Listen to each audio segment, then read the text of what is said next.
Selamat sejahtera. Nama saya Nabil Umar Analagi Tanah Balan daripada Sekolah Menengah Kebangsaan Dato' Satkul Lengkap. Berdirinya saya di sini untuk menyampaikan pidato yang bertemakan hargai sawit kita. Menurut Kamus Dewas edisi keempat, kelapa sawit merupakan sejenis tumbuhan yang buahnya menghasil minyak. Sawit berasal dari Afrika Barat. Pertama kali sawit dibawa masuk ke negara Malaysia pada tahun 1870-an sebagai tanaman hiasan. Namun begitu sebenarnya terdapat banyak fungsi sawit kepada manusia sengaja.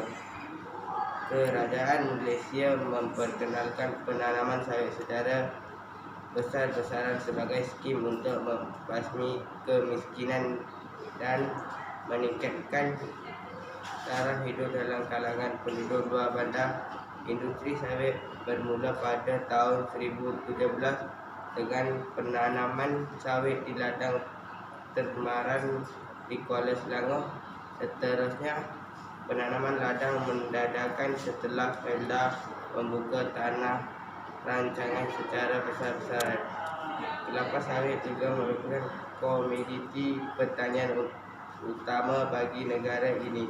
Hasil industri kelapa sawit terdiri daripada 3 jenis, iaitu minyak, cair, padat dan gas.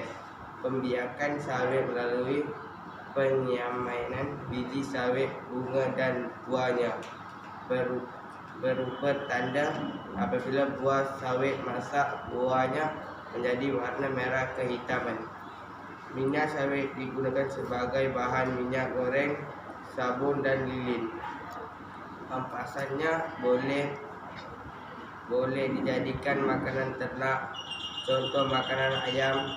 Tempurungnya pula boleh dijadikan bahan bakar atau orang PA yang bertanggungjawab terhadap pembangunan industri komoditi utama negara, itu Kementerian Perusahaan Perladang dan Komoditi MPOB.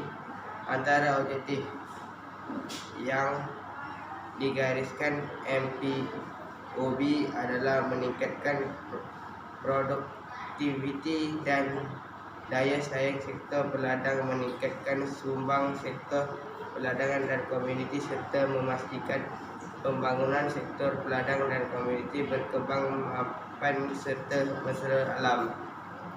Salah satu syarikat yang dikenai ialah syarikat Siem Devi berhadap menerusi Siem Devi Plantation menjalankan aktiviti penanaman pokok kelapa sawit. Siem Devi Plantation juga telah meluaskan kawasan ladangnya di Malaysia, Indonesia dan Liberia. Sebagai rakyat Malaysia, kita harus sebangun kerana tanah kita menghasil hasil tanaman sawit yang kita gunakan sebagai makanan serta keperluan hari ini.